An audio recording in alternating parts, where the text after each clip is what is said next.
Qaradağ rayonunda qabaqcadan əlbir olan bir qrup şəxs dövlət tərəfindən xüsusi qorunan təbiət ərazilərinin mühafizə qaydalarını pozaraq qızıl axtarmaq məqsədi ilə milli tarix bədii qoruqlardan birinin ərazisinə qanunsuz daxil olublar.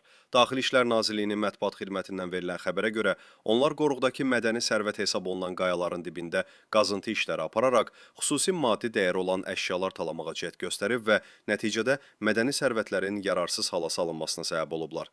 Qaradağ rayon Polis İdarəsinin əməkdaşlarının keçirdikləri tədbirlərlə əməli törətməkdə şübhəli bilinən 42 yaşlı Kamil Ömərov, 59 yaşlı Məmməd Rəsul İbrahimov, 41 yaşlı Əkbər Əkbərov, 50 yaşlı Niyaməddin Əliyev və 47 yaşlı Eyşad İskəndərov müəyyən olunaraq saxlanılıblar.